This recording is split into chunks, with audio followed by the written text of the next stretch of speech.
of Zimbabwe, the palms of Zimbabwe.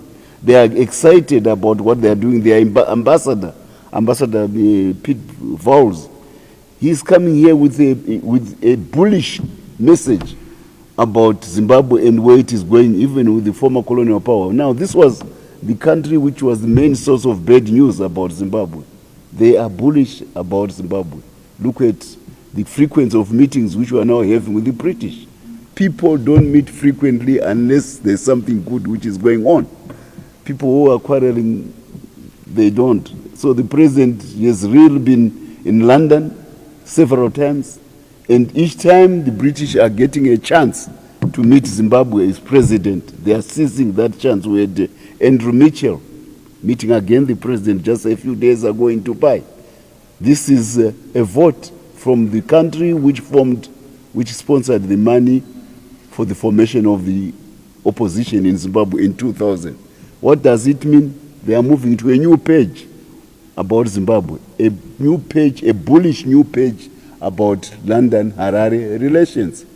Now we have these people who are a product of a bygone era when the relations were not too good. They still spread the message of toxic Zimbabwe, toxic Zimbabwe. It's in their imagination. It's an aberration. It's far from the reality of what this country is. And there's that, fishering party, which was originally formed by that money, the CCC. It's gone. They are at each other's throats. Everybody knows that the internecine fights which are going on there are the product of the Wapusa philosophy, which CCC became after the departure of Tsvangirai. A whole party built on labor structures of the labor movement, which ZANU-PF set up after independence. There was no labor movement, legal labor movement before independence. We set it up, the ZCTU, as a product of the Zimbabwe Revolution. 2 decades later, it is hijacked and it becomes a party for the subversion of the Zimbabwe Revolution. But as a democratic state, we let it subsist. Then with the passage of time, the momentum which we had built peters out. And unfortunately, their leader also dies, because naturally people die. We know you come and you grow, you exist and you die. Tsvangirai dies. Who takes over the party? It's a coup within the party. They've never held a congress. They have no structures. They take part in having no structures.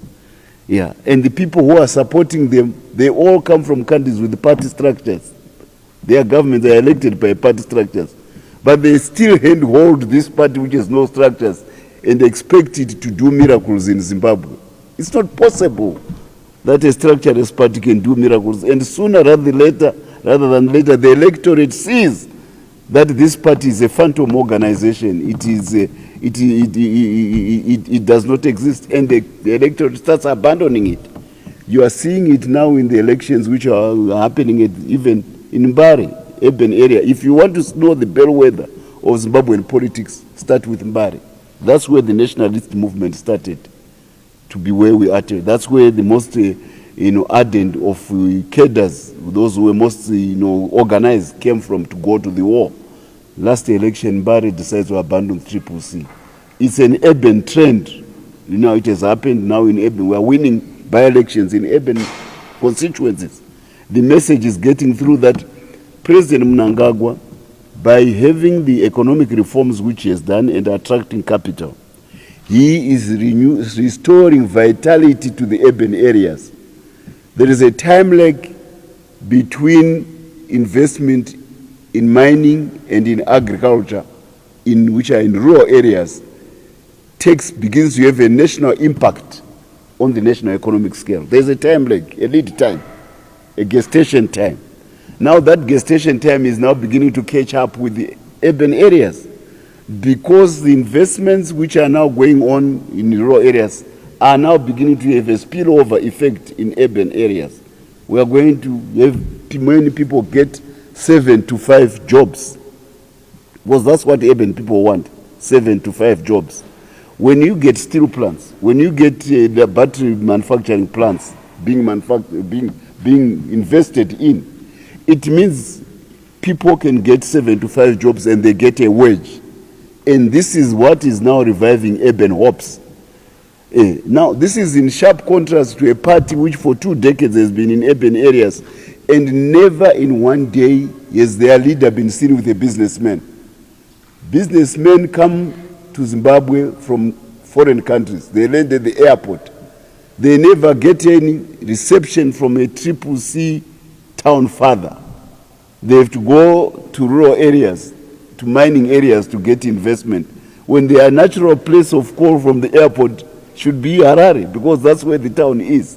A town is not a place for homes. That's why the CCC, they all talk about stands. The people stand every corner. They are converting what were playgrounds, into stands. Factories during their tenure were being turned into church houses, because they think the town is a place of residence. It's not a place of residence. A town is a place of industrial activity. Factories. Residence supports factories. So if you don't have an industrial policy in an urban area, you have lost the game. And for 2 decades, towns have lost the game. You have never seen a CCC father, city father or town father in the last 20 years with a businessman opening or attracting investment to a factory. That's why the towns have decayed. They have rotted under now we are now having to use the central government to come in and provide services which normally the ratepayer should be expecting from the city fathers. Look at Kwazana. You've got big vegetable gardens of sewage vegetables because sewage is not flowing around. People harvest, they eat those vegetables because they are being watered by sewage. Cholera all over the place. Why? Because the urban areas have no sewage. They have no water reticulation. They have no reliable electricity, even in the era when electricity is supplied by light. If we had been a forward-looking city fathers, all the rooftops in urban areas would be covered by solar panels. People would not need to be complaining about electricity from the central government. But there was no foresight at all with the city fathers that the urban trend today is off-grid electricity. And what better place than Zimbabwe? It's very difficult to put a solar panel. The towns, there's a marat. If there had been any forward planning by the city fathers, by that party, which wanted to claim to be part of excellence. Why? Because they've got one fixation. Any power between where they are now is of no use until we get power at the State House. So along the route there are power centers. Local government authorities are power centers. That's why they are called local government, with statutes under the Constitution which support who they are. But because Chamisa had not yet got to State House, he sleeps on the wheel. CCC sleeps on the wheel of urban governance. Completely sleeping on the wheel of urban governance. Because takamirira chinhu chikuru. Chikuru ku State House. Now what is the result? Urban decay. Now it is being revived by what ZANU-PF is doing, because the amount of investment in mining, in agriculture, is going to create resources which are now attracting capital on a scale, big scale, which are now, so ZANU-PF will be at the airport very soon. We will be at the airport with investment desks, welcoming investors by their troop. And they will not be looking for townhouses, whereas the normal thing for anybody is to arrive in a country and look for a townhouse, for the mayor, because investors go to a place, to an address. They are not looking for the state, for the government. They are looking for a place to do business. So the normal place of call would have been the townhouse, but nobody is there. Completely nobody is there. So this is the contrast which I want this year, where the picture is beginning to emerge of a forward-looking party and a visionary leader bringing deliverables to the Zimbabwean population, attracting global class capital to Zimbabwe, as opposed to a party which is constantly in a rear review mood, rear review mirror frame of mind. They never look at where the car is going in the windshield. They are always looking at the rear review mirror. How do we get to the State House? How do we, even when the elections are over? The elections are over in August. What we are doing is by-elections. No, we must convince the world that there must be a rerun of Zimbabwe elections. Who is to be convinced we want to SADC to be organized? But we are free as a country since independence in 1980. We are sovereign. Nothing. SADC is a voluntary organization we belong to because we are independent. Now you want to give SADC colonial status over Zimbabwe, to order Zimbabwe to have elections. And SADC says, no, Zimbabwe is a member country. We are on a peer-to-peer basis. We are happy with the elections, so we don't want. So Luanda says it's over. The elections are over. CCC has been telling Zimbabwean electorate that the elections are not over. So the whole country was supposed to be in a mark time about August. The clock stops in August. Until now SADC eventually announced that there's nothing like that. And the much touted EU report, nobody cares about that report because it was written at Harvest House. The country has moved on. The EU is not a sovereign, is not an imperial power on Zimbabwe. So a whole party was fixated on a clock which stopped in August because they were waiting that the elections, which are supposed to come in 2028, should now be compressed back again to this year. It does not happen. So these are the things which we want to highlight, the contrast of the visionary leadership of President Mnangagwa and his deliverable, palpable deliveries, as opposed to the dying CCC party. Now they are at each other's throats, and it is not going to end there. It's not going to end well. You know, the courts refuse to entertain them because you got to go to court with a structure. Who is complaining? Where is your constitution? Where are your structures? If you are an amorphous organization and you are before the courts, how does the judge make a judgment in favor of an amorphous organization which everybody acknowledges? So the guy who was last elected is Chabangu. Because, so the historical structure is one which the courts know. He wins his court case, and surprise, surprise, Chamisa does not go to court to defend his party. Can you imagine? It's a family, and the siblings are quarreling. They go to the village chief.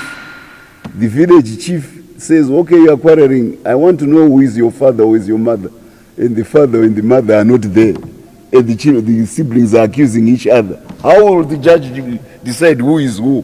Because somebody must vouch for these siblings. Chamisa does not even bother to go to court. And you expect to win a court case. You know, the Wapusa party. Now in that party, there is a young girl, a youthful girl. We all respect youthful girls. More so when their father was a renowned educationist, Mr. Mahere. He's a renowned educationist, permanent secretary of education. In this fissuring and disintegrating party, Mahere wants to look like there is something which is there.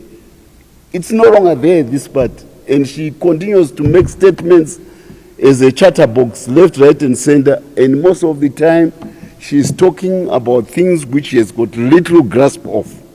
She reads, she can't grasp, she can't comprehend, she can't apprehend. She talks about the budget. She's a lawyer. I wanted to be a lawyer in my life. Later on, I became a financeman. Later on, became a telecommunications specialist.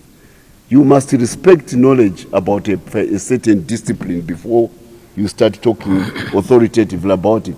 She makes lengthy statements about the budget of this country, saying it is anti-people, it is anti-this, it is anti-this. You read it, all boulder dash, no substance, because here is a flimsy legal mind trying to explain some of the deepest concepts about finance, economics, and money. a subject which is well beyond your grasp.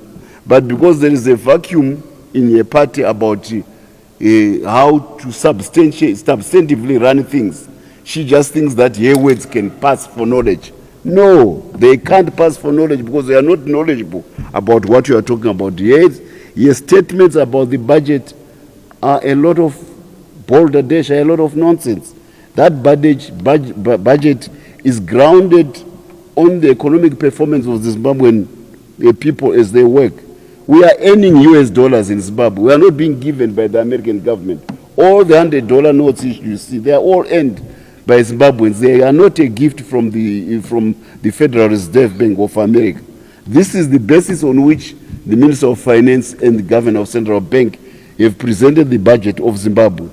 And by the way, it is actually it will turn out to be an interim, a stopgap budget, because the kick-in effect of what's going on in our economy because of the investments of president are going to create a positive big bang about the Zimbabwean economy. I just phoned today the Customs Bureau, ZIMRA. I said, how much did we import to date in terms of steel? We imported $6.3 billion US dollars of steel. This is a big figure. This is to support the construction which is going on in Zimbabwe, $6.3 billion. In 2 months' time, I've made an offer, which I still have to keep. We start producing steel on a scale which is bigger than what we are importing. So in that budget, 6.3 billion will turn up to be homegrown money from Maniz, 6.3 billion. And 1/3 of that steel will be for export. So you add another 1/3 to 6.3 billion of earned money, because we have saved 6.3 billion and we have added 1.3, at least 2 billion Zimbabwe dollars. Can you imagine what the impact of that on the economy of the country in the next budget? Because we are working on the historical performance of this economy, but the president has created an economy much, much bigger than what people have been traditionally used to. And they listen to some political commissar who also posits as an economist. His name is Gift Mugano. Always penning what the government is doing. He has never visited one lithium plant which is now producing 400,000 tons of lithium carbonate. And there are 5 or 6 of them. Mugano has never been to any of them. He sits in his office, he looks at what he did when he landed at the University of Rhodesia in Zimbabwe a long time ago, and he is in a time warp. He is not seeing what the president is doing right now in terms of attracting world-class capital to invest in Zimbabwe's resources. Then he spouts a lot of silly figures about where this economy is going, far removed from what it means. Do you also realize the frequency of our meetings between Mozambique and Zimbabwe, between the two presidents? I told you earlier on about the British. Now about Mozambique. Do you know the reason? Because Mozambique is fully prepared for a boom in exports from Zimbabwe. They've already rebuilt the railway line to Machipanta. Done by Mozambique. They are building 2 terminals in Beira to cater for the boom in exports from Zimbabwe. Mozambique has done it already. They are planning a new port north of Beira. All of it based on the prospect of Zimbabwe coming back as the hinterland of Mozambique, the economic hinterland of Mozambique. This is the reality of another neighboring country, which is reading the signs, the litmus paper, the litmus test of what is going on, and they are anticipating what Zimbabwe's impact will be on the logistics sector of Mozambique. And our neighbors in South Africa are coming in to fund new transmission lines. They are coming in to fund new railway lines. They are coming in to fund water pumps, water pipes. Yet I've got those people who are saying the country is toxic. How is it toxic not toxic to neighbor, to Mozambique? Why is it not toxic to South Africa, but it is toxic to you? So I want you as the fourth estate to try to follow exactly what the president is doing. Look at the projects which he is opening, which is launching as he goes and cuts ribbon. Look at the profiles of the investors in those companies. Who are they on the global stage? Just don't write a story because that's all when I'm gone. Look at who is the investor and why is he here. This is all information on Google. It does not require BT or Nigel Chanakira or Trevor Nube to make you become enlightened. Because if you get then you get into the toxic framework, then you are poisoned with their toxicity, which is far removed from the reality of what the president is doing. So I encourage you, this is the magical effect of what the president is doing to the national economy. And this is what the achievements of the president in the course of 2023.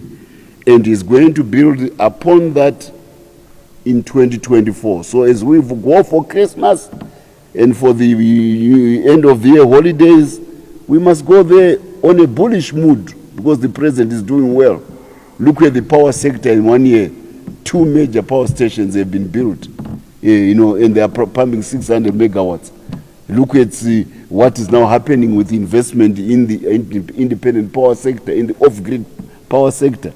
Young people from all over are coming in with their partners from abroad to come and put independent power plants. This is what the president has done to energize the business spirits of the Zimbabweans, and they are coming to the fore in many, many more ways than one. So this is the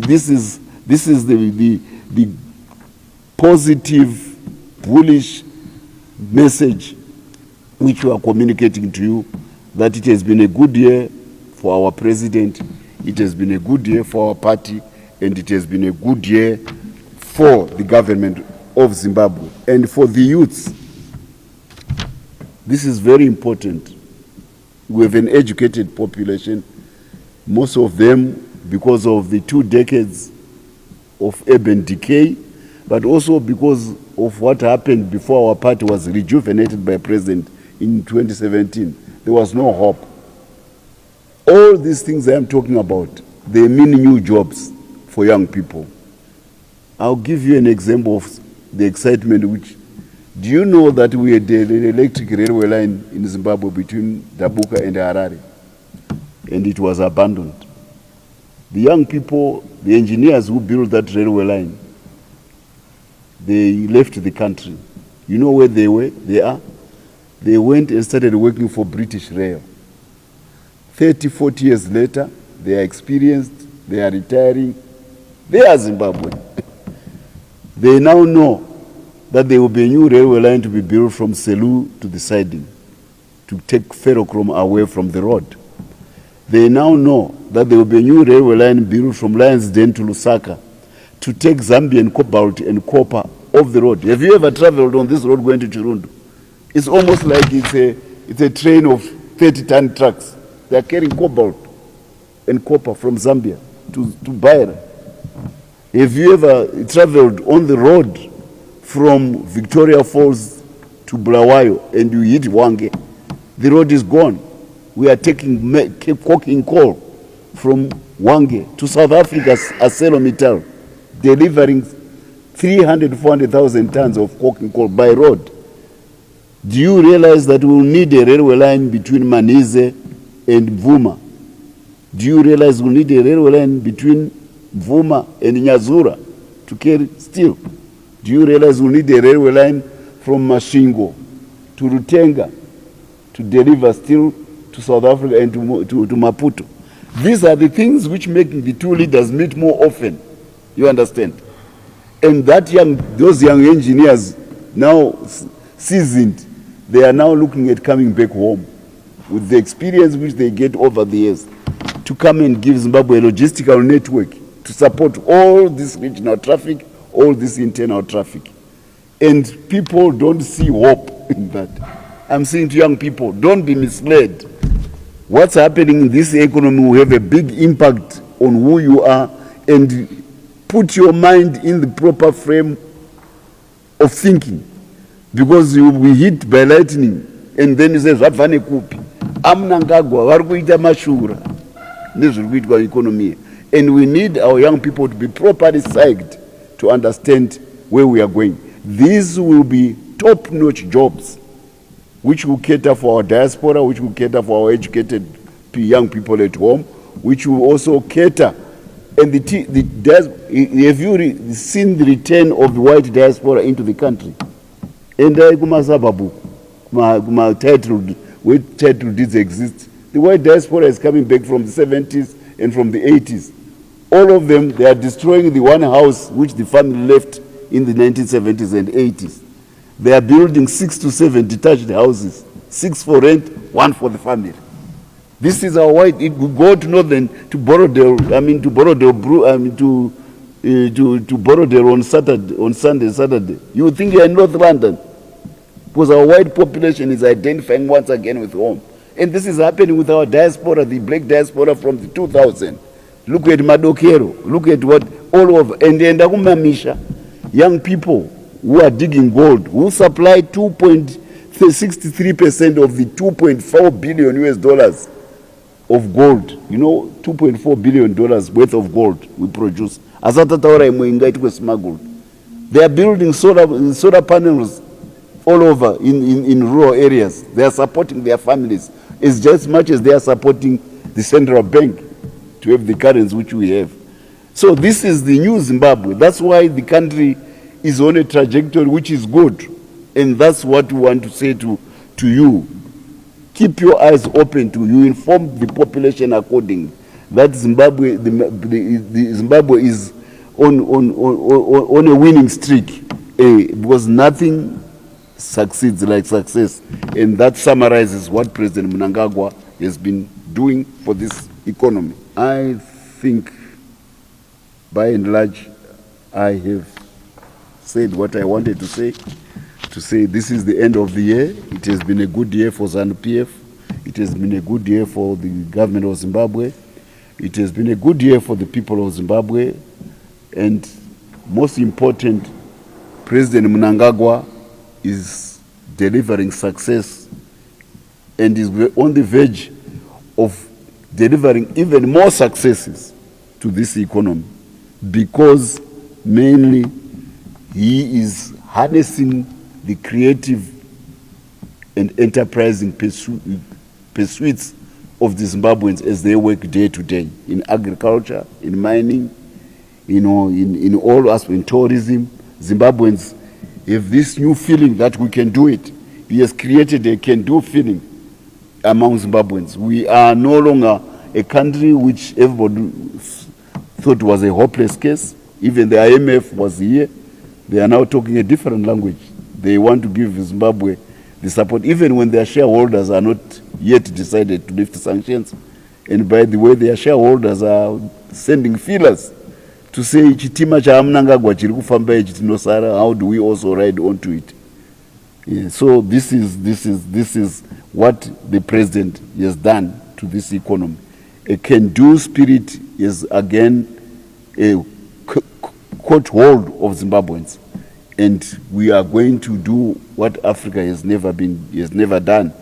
And the prospect of a middle-income status country is getting closer and closer, probably will be there before 2030.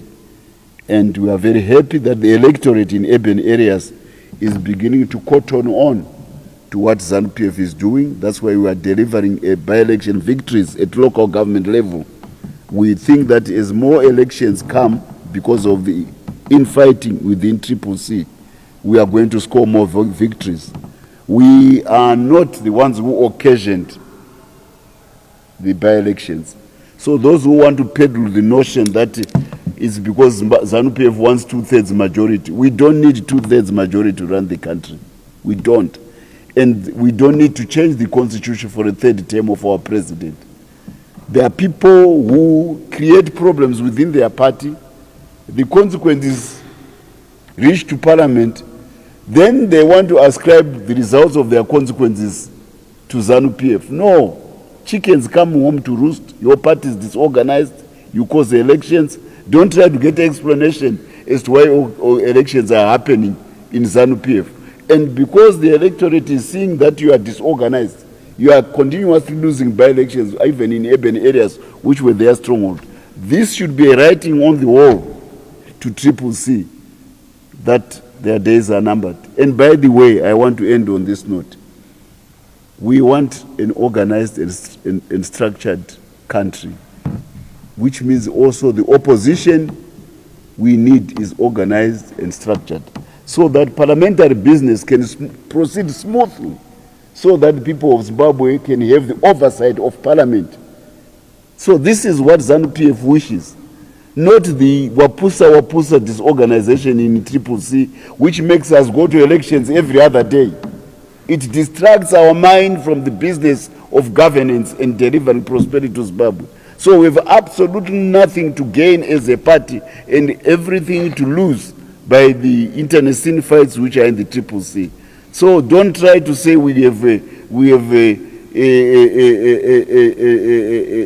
an attitude of trying to disorganize the opposition for our own gain. No, these are homegrown problems which are being thrust upon ZANU-PF. We have no intentions of changing the constitution. We have no intentions about a third term for this or that. We only have focus on Vision 2030 and the prospect of a middle-income society for Zimbabwe. And next time Mahere speaks, tell you that if you read, you must also grasp, you must also comprehend, you must also apprehend, you must also understand. Reading alone is not enough. And give respect to the professional competence of people in their different disciplines. Just because you are a lawyer doesn't mean you become an expert on economics. Just because you are a lawyer doesn't mean you are an expert on monetary finance. Just because you are a lawyer doesn't mean you are an expert on fiscal issues. And I'm not sure she's a good lawyer either, because their party is losing all these court cases. Maybe she would have done magic to convince the judges to give them favorable judgments when all the facts point to the fact that their evidence is wrong. They can't adduce evidence to the judge. So maybe your homework should more to do with the legal problems of your party than delving into the fields of finance and economics, which he has little knowledge of. And we are going to assure you also, this is important. Starlink is a technological marvel, Starlink internet. It is a leap the same way GSM cellular was a leap from the fixed phones. Before, people used to look for phones to make a phone call. Now the phone looks for you because it's mobile, it's a mobile world. Now people used to build fiber optics and base stations to deliver the message to the phone. But now, with what's happening now with the technology, there's what is called low Earth orbit satellites at 500 kilometers instead of 29,000 geostationary satellites. So it means that the technology to deliver internet makes it possible for any remote part of the world to have internet connectivity. This is the ultimate digital inclusion which we want. So Starlink of Elon Musk, he has become the first company to make that breakthrough, commercial breakthrough. There are 3 or 4 or 5 others in tow which will be joining this. And there are also geopolitical considerations. Do you want to go with the European one? Do you go with the American one? Do you want to go with the Chinese one? So these are all things which we are looking at, but you can be assured that a right decision will be made to make sure that Zimbabwe joins our friends in Mozambique who are already on Starlink, our neighbors in Zambia who are already on Starlink, and many others, because it's a leapfrog in technology, and ZANU-PF wants technology to help in digital and financial inclusivity of the country. So right decisions will be made to make sure that Zimbabwe has got affordable internet. Now, if you have got historical investment in a technology which may now be challenged. It's exactly the same story with the PTC and the Net 1 and Cell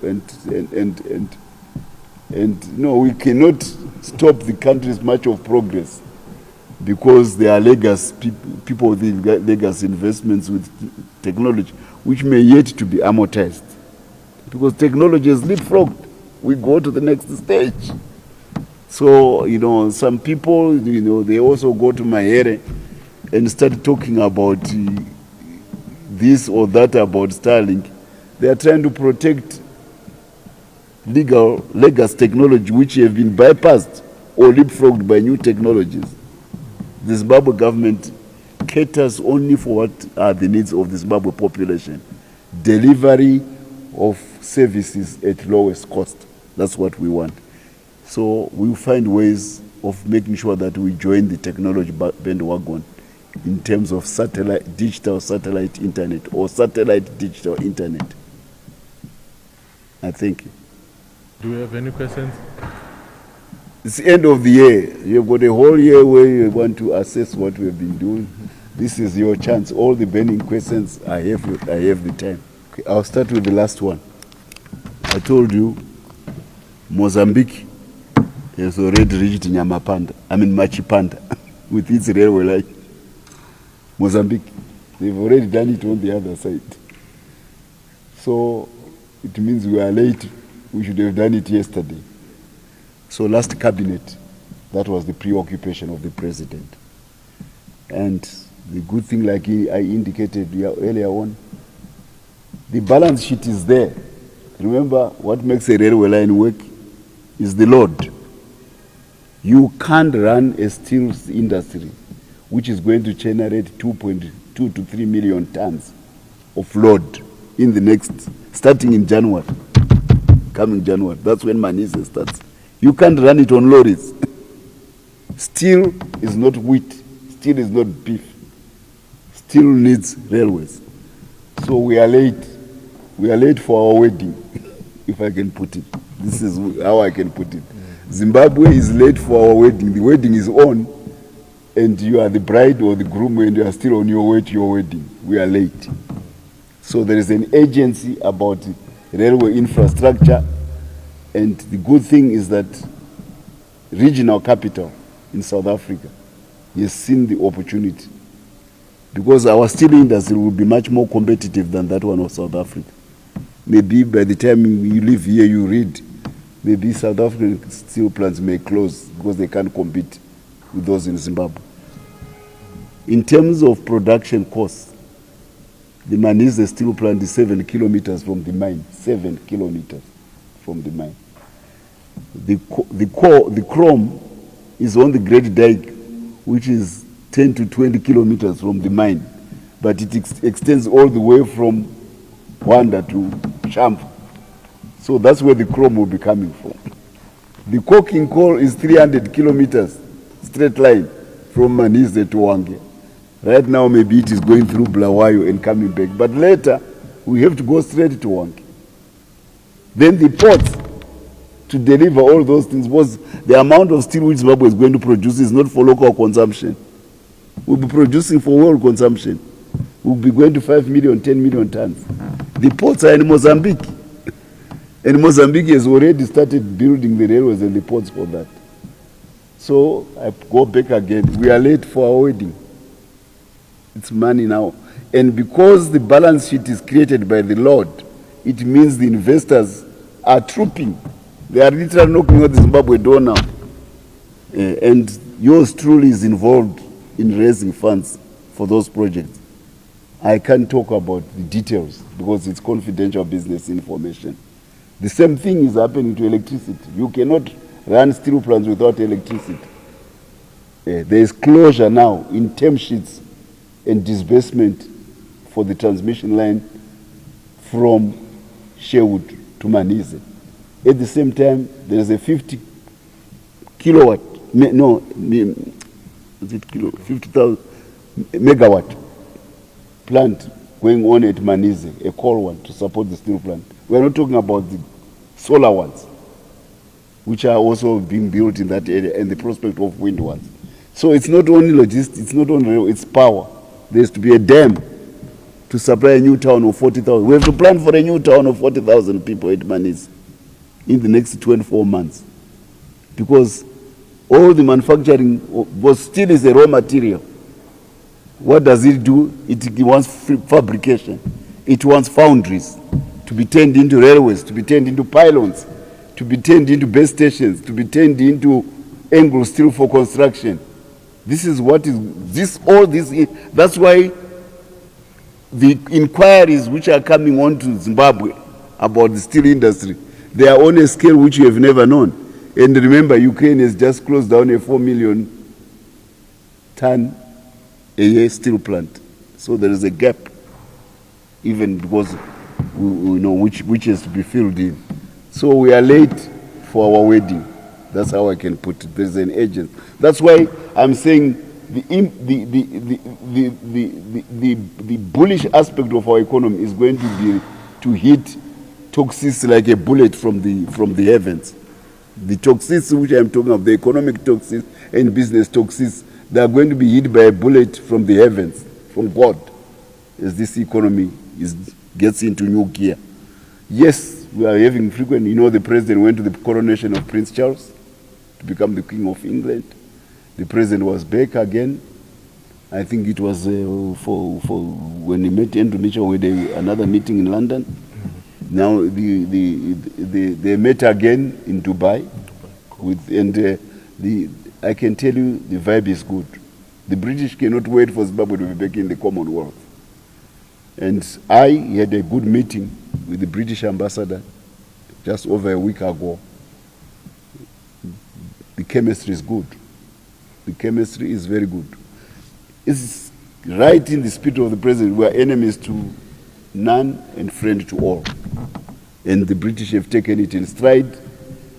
We have a lot of historical angst, umbrages with them, but we cannot stop grasping the future because there's so much which is going on, which can go on between the two countries simply because of the fate of entwinement of history and culture and language between the two countries.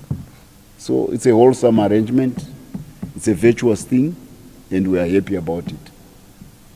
You can ask even the British ambassador to confirm what I'm saying. It's mutual. It's a mutual, virtuous engagement. It's not something like one side is craving for it.